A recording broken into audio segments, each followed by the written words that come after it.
जय हिंद दोस्तों, हम इसमें अप्लाइड फिजिक्स सेकेंड इसमें जो पेपर सॉल्व कर रहे थे, जो पेपर दिया सेट 2019 का है। इसमें जो सेकंड क्वेश्चन चल रहा था कि नहीं 5 खंडों के उत्तर दीजिए। तो इसमें फर्स्ट क्वेश्चन हमने कंप्लीट किया। ये जो इस खंड का जो है सेकंड क्वेश्चन है। जो सेकंड क्वेश्चन दिया ब्रिजस्टोन सेतु का सिद्धांत समझाइए। क्या ब्रिजस्टोन सेतु का सिद्धांत समझाइए। ठीक है, तो आइए क्वेश्चन समझते हैं। यहाँ क्या दिया है, तो ब्रिजस्टोन सेतु में सिद्धांत को समझाना है।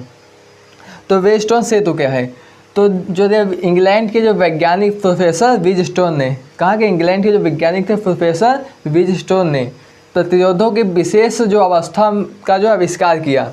ये जो प्रतिरोध है ना R1, R2, R3, इसको जो एक विशेष अवस्था में, ठीक है, क्या किया, अरेंज किया, जिसके द्वारा जो किसी चालक तार का प्रतिरोध जो ज्ञात किया जा सकता है। अब इस जो व्यवस्था से हमें कोई अन्य प्रतिरोध को हम रेजिस्टेंस फाइंड आउट करना है तो हम उसको जो है ज्ञात कर सकते हैं। ठीक है, इस अवस्था को जो ब्रिजस्टोन सेतु कहते हैं। ठीक, तो इसमें देखो क्या होता है, इसमें 4 जो है रेजिस्टेंस हैं, R1, R2, फिर R3, R4। ठीक, क्या इसमें 4 प्रतिरोध हैं। अब 4 प्रतिरोध दिया, उसको हम इस प्रकार से जो है हमें संयोजित करना है कि एक जो है चतुर्भुज का जो निर्माण होता है, किसका, चतुर्भुज का निर्माण होता है। और इसके चतुर्भुज के जो विकर्ण दिया, विकर्ण उसमें जो R5 प्रतिरोध का यूज करते हैं। ठीक है, और फिर उसमें हम एक V वोल्ट का जो बैटरी लगाते हैं, कितनी, V वोल्ट का। ठीक है, इसमें बैटरी अप्लाई किया। अब इसमें हमें जो है इसको प्रूव करना है। ठीक है, कि इसके यूज़ से हम जो किसी तीसरे रेजिस्टेंस का जो है रेजिस्टेंस फाइंड आउट कर सकते हैं कितना होता है इसके, इससे अप्लाई से। तो इसमें देखो क्या होता है, ये एक प्रकार की जो व्यवस्था है, 4 प्रतिरोधों को अरेंज करने की एक व्यवस्था है। ठीक है, जो ब्रिजस्टोन ने इसको अरेंज किया था। अब इसमें हम V वोल्ट की बैटरी लगाई, कौन सी, V वोल्ट की। जब V वोल्ट की बैटरी लगाए ना, तो इसमें जो है I धारा जो है फ्लो होने लगी। कितनी धारा, I धारा। तो I धारा जब फ्लो होने लगी तो ये जब इस जंक्शन पे पहुंची A पर, कहाँ पर, A पर। अब A पर पहुंचने पर देखिए यहाँ पर जो है 2 रेजिस्टेंस लगे हैं, एक R1 एक R2। तो ये जो धारा है ये 2 भागों में डिवाइड हो जाएगी, एक तो जो है I1 और दूसरी जो है I2 में। ठीक है, यहाँ से जो धारा निकली ना तो कितने भागों में, 2 में, एक I1 फिर R2। अब जब ये यहाँ से निकली तो ये I1 धारा, ठीक है, तो अब B जंक्शन पर पहुँची, कहाँ पर, B पर। जब B पर पहुँची तो यहाँ पर फिर एक आ गया और रेजिस्टेंस ये लगा है R5 और यहाँ पर R3। तो यहाँ पर जो धारा जाएगी तो हमने लेट कर लिया कि जो है इसमें जो R5 में जो धारा जा रही कितनी, I3, कितनी जा रही, I3। और जो दिया है R3 में कितनी धारा जाएगी, तो R3 में जो है I1 माइनस I3 जो करेंगे तो किसमें, इस जंक्शन में धारा जाएगी। ठीक है, कि इसमें से टोटल धारा कितनी है, I1 है, कितनी है, I1, उसमें से माइनस कर दिया कितना, I3। तो जितनी धारा जो बची वो इसमें जाएगी R3 रेजिस्टेंस में, ये धारा आ गई यहाँ। ठीक है, अब जो धारा I3 आ रही, कौन सी, ये I3 धारा किसमें, R5 में। तो R5 में I3 धारा यहाँ इस जंक्शन पर यहाँ आ रही। और यहाँ से देखिए जो A जंक्शन दिया, कौन सा, A, यहाँ से कौन सी धारा, I2 आ रही। तो यहाँ से I2 धारा, यहाँ से I3 धारा, तो ये यहाँ मिलकर क्या बन जाएगी, I1 प्लस I3। ठीक है, तो क्या बन जाएगी, यहाँ से I1 प्लस I3 धारा। ठीक है, और जब ये धारा फिर वापस कहाँ पर, C बिंदु पर आएगी, कहाँ पर, C पर। जब C पर आएगी तो ये वापस वही जो I धारा यहाँ से आई है, कौन सी धारा है, ये I धारा। ठीक है, जो I धारा यहाँ से आई है वही धारा यहीं I निकल जाएगी, क्योंकि I2 प्लस I3 और इसको ऐड करेंगे तो कौन सी धारा हमें मिलेगी, ये जो धारा मिली I1 प्लस I2 वही धारा हो जाएगी। देखो ये जो दिया है, पहले कौन दिया है, I1 और माइनस का दिया है ये I3। ठीक है, फिर इसमें प्लस करेंगे ये धारा और ये करंट जो ऐड हो जाएगा। ठीक है, तो प्लस ये क्या दिया है यहाँ पर, ये वाला ये दिया है I2। ठीक है, और प्लस का ये दिया है I3। तो देखो यहाँ पर I3 से ये कट गया तो कितना बचा, ये बचा I1 और प्लस का ये I2, वही धारा I1 प्लस का I2। ये धारा जो यहाँ मिल जाएगी किसके इक्वल है, I के इक्वल, किसके, I के इक्वल। ठीक है, तो ये जो है ब्रिजस्टोन सेट हुआ। अब इसमें हमें एक विशेष प्रकार का जो है रेशियो प्राप्त होता है, उस रेशियो के अकॉर्डिंग हम इसमें किसी प्रतिरोध का रेजिस्टेंस फाइंड आउट कर सकते हैं। तो इसमें हम अब अप्लाई कर रहे हैं किरचॉफ्स लॉ। कौन सा? किरचॉफ का सेकंड लॉ। किरचॉफ के दो, फर्स्ट लॉ जो जंक्शन लॉ था और सेकंड जो वोल्टेज लॉ, ठीक है। तो उसको हम अप्लाई करेंगे। तो जब किरचॉफ्स लॉ यहाँ अप्लाई करेंगे तो इसमें क्या होता है कि हमें एक लूप को जो है सिलेक्ट करना होता है, ठीक है। जो किरचॉफ का सेकंड लॉ है, लूप को सिलेक्ट करना होता है और फिर लूप से हम उसमें जो वोल्टेज जो निकालते हैं, ठीक है। तो पहला जो हमने लूप ये वाला सिलेक्ट कर लिया, कौन सा? A B D A. कौन सा? A B D A means हमने ये लूप सिलेक्ट किया, कौन सा? ये वाला, ठीक है। फर्स्ट ये लूप और सेकेंड जो हमने सिलेक्ट किया कौन सा? बी सी डी बी, ये लूप। सेकेंड कौन सा? ये लूप हमने सिलेक्ट किया, ठीक है। जो किरचॉफ का जो सेकंड लॉ है ना, तो वो जो बंद लूप पर ही अप्लाई होता है। किस पर? बंद लूप पर। तो अब देखो यहाँ पर दो लूप हमने सिलेक्ट किया। पहला जो कौन सा है? पहला लूप कौन सा लिया था? A B. कौन सा है? ए बी और डी ए, ये पहला हो गया, ठीक है। इसमें बाय यूजिंग द किरचॉफ का सेकंड लॉ, तो सेकंड लॉ जो दिया है किरचॉफ का कि किसी जो बंद लूप में, ठीक, कौन सा? बंद लूप में जितने वोल्टता है ना प्रतिरोध पे, जितने जो वोल्टेज अप्लाई हो रहे हैं वो उसका मान कितना होता है? 0 होता है। मीन्स ये जो दिया है आई, क्या दिया? आई इंटू R1, इसका मल्टीप्लाई। और इसमें जो धारा के दिशा में, कहाँ जा रहे हैं? धारा की दिशा में, ठीक है। तो धारा की दिशा में हम इसमें लेते हैं क्या? माइनस का। क्या लेते हैं? माइनस का। देखो आई क्या दिया है? I1 और R1, ठीक है। तो ये धारा की दिशा में जाए तो इसका जो ओम के नियम से आई इंटू आर, वी बराबर जो होता है आई आर होता है ना, ओम के नियम से। तो इसका जो वोल्टेज हम निकालेंगे, ठीक है, और प्लस फिर इसका वोल्टेज, फिर इसका वोल्टेज, और पूरे एक जंक्शन में आएगा तो किसके इक्वल टू? 0 के इक्वल हो जाएगा। ये किरचॉफ का जो है सेकेंड लॉ है, तो वही हम अप्लाई करेंगे। तो यहाँ ओम के नियम से वोल्टेज कितना आएगा? I1 इंटू R1, ठीक है, I1 इंटू R1। और धारा की दिशा में जाना है तो धारा की दिशा में हम माइनस ले लेंगे। क्या? माइनस। तो यहाँ पर जो इस लूप में होगा तो क्या होगा?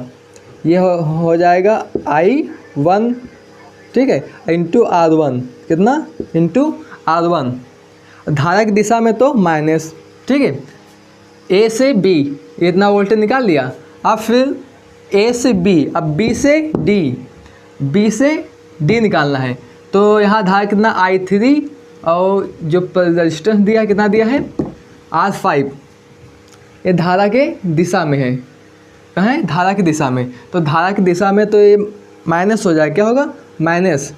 तो ये माइनस हो जाएगा, मीन्स I3 R5, ठीक, ये हो गया। अब डी से ए, कहाँ? डी से ए, इसके बीच में वोल्टेज। अब देखो धारा जो है इस ओर से जो ए से डी की ओर फ्लो हो रही है। कहाँ से? ए से डी, लेकिन उसका जस्ट उल्टा आ रहे हैं, ठीक है। तो ये क्या हो जाएगा? प्लस हो जाएगा। मीन्स ये प्लस का हो जाएगा I2 इंटू R2। अब टोटल वोल्टताओं का यूज कितना? 0। मतलब जो किरचॉफ का लॉ है ना, तो टोटल जो वोल्टता होते हैं ना, तो ये कितना होता है? 0। ये किरचॉफ का कौन सा? ये सेकेंड लॉ है, ठीक है। टोटल ने वोल्टा इसका निकाल दिया, इस लूप का इक्वल 0 कर दिया, ठीक। ये किरचॉफ का सेकेंड नियम से। फर्स्ट जो नियम था जंक्शन लॉ, कौन सा? संधि का नियम, इसमें अप्लाई किया सेकेंड, ठीक है। आप क्या करेंगे? ये फर्स्ट इक्वेशन कंप्लीट हो गई। अब हम सेकेंड लूप लेंगे। कौन सा second loop? Means B D, ठीक है, बी सी डी बी, ये सेकेंड लूप, ठीक है। जब हम सेकेंड लेंगे, यहाँ देखो सेकेंड लूप है, ये फर्स्ट लूप लिया, ठीक है। ये कौन सा होगा? ये सेकेंड लूप हो जाएगा। सेकेंड लूप कौन सा? यहाँ पर बी और सी डी बी, ये सेकेंड लूप। इसमें भी हमें किरचॉफ का जो सेकेंड लॉ अप्लाई करना। मीन्स ये जितनी धारा प्रवाहित हो रही है और प्रतिरोध, इसका वोल्टेज निकालेंगे। धारा की दिशा में है, क्या है? धारा की दिशा में, तो धारा की दिशा में ये माइनस, ठीक है। तो इसका मल्टीप्लाई आएगा तो कितना हो जाएगा? ये होगा I1, ठीक है, माइनस I3, ठीक है, मल्टीप्लाई कितना R3, कितना हो जाएगा R3, ठीक, प्लस अब ये कंप्लीट हो गया। अब लेना है C से D।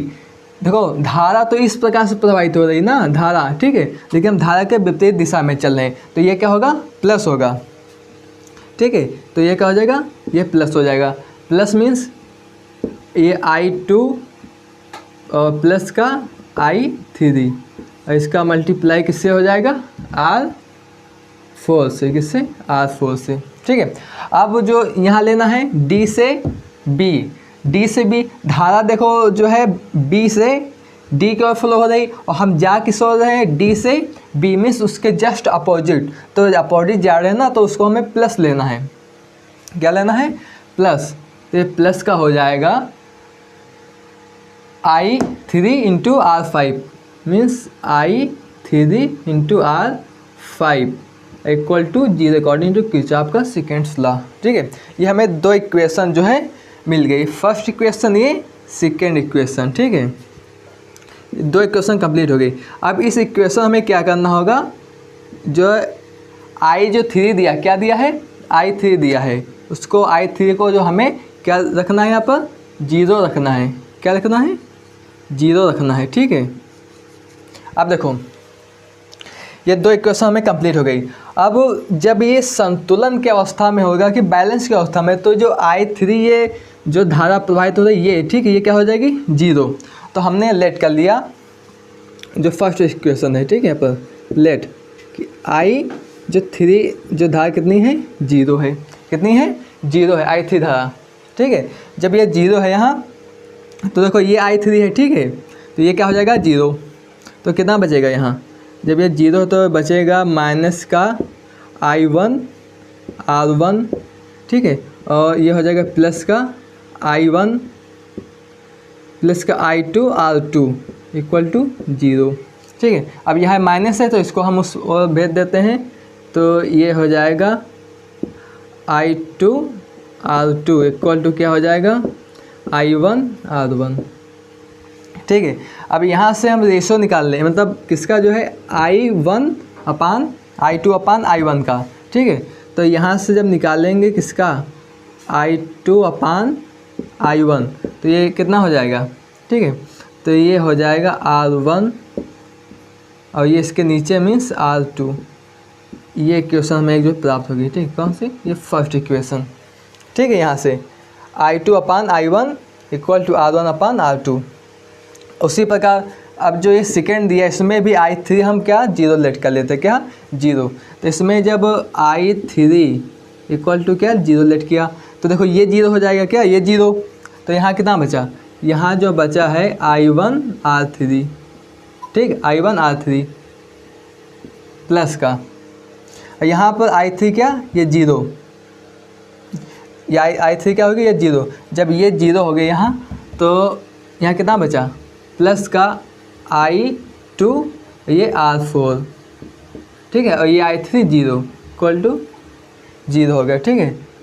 यहाँ पर जो माइनस है, अब क्या करना है, जो माइनस दिया है I1 R3, अब इसको हम जो है इक्वल के उस पार भेजते हैं, यहाँ से इसी प्रकार से हमें रेशियो बनाना है, ठीक है, किस प्रकार, इस प्रकार से। तो यहाँ से भी इस प्रकार बन जाएगा क्या I2 upon I1 equal to क्या हो जाएगा R3 अपान R4, ठीक है। ये क्वेश्चन नंबर क्या होगी,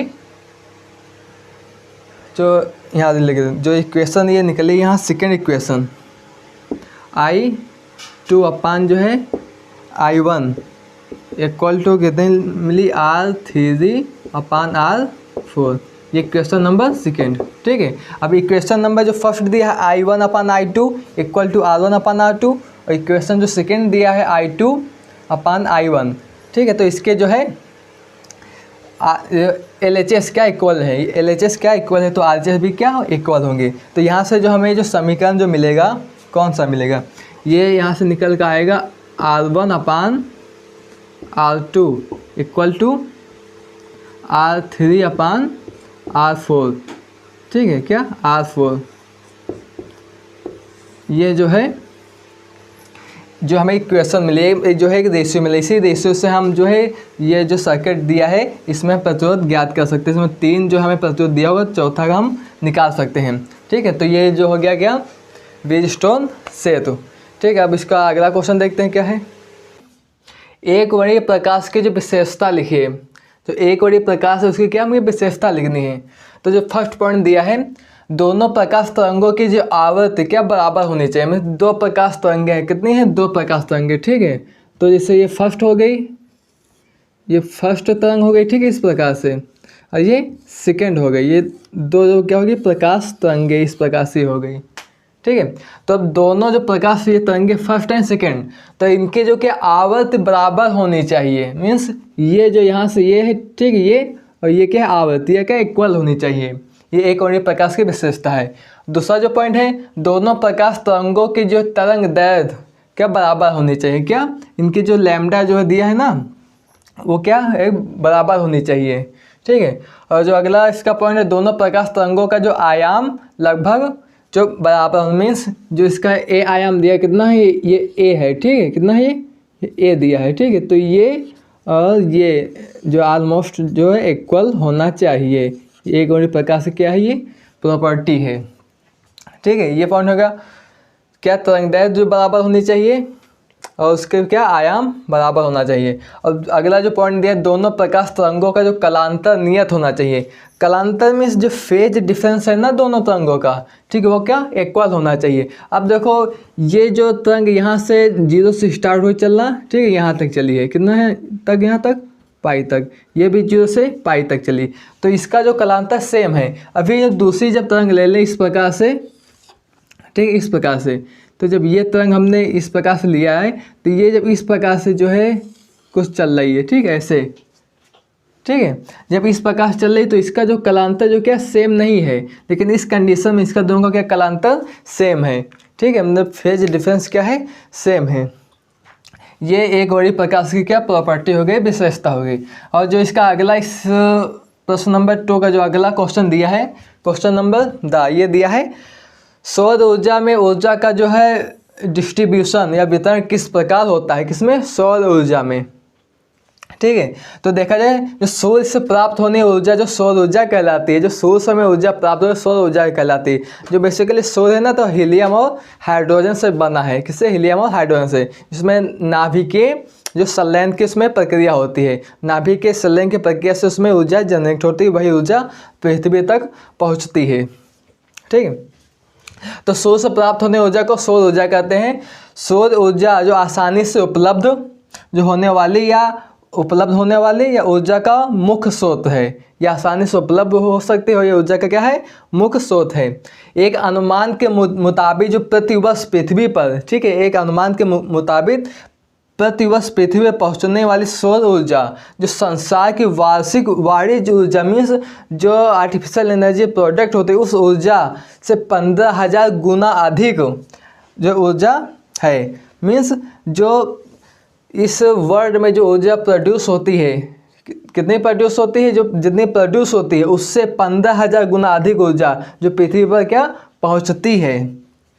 पृथ्वी पर सूर्य से निकलने वाली जो ऊर्जा जो पृथ्वी से जो उस पर सूर्य से जो है ऊर्जा निकलती है, ठीक है, तो जो दिया है पृथ्वी पर सूर्य से निकलने वाली ऊर्जा 1.6 × 10⁸ मात्रक होती है। मीन्स जो सूर्य से पृथ्वी तक ऊर्जा आती है, ठीक है, उसकी मात्रा कितनी है 1.6 × 10⁸ मात्रक ये ऊर्जा जो निकलती है। सौर ऊर्जा एक महत्वपूर्ण साफ, सस्ती और मुक्त रूप से जो है मिलने वाली परंपरागत ऊर्जा का स्रोत है।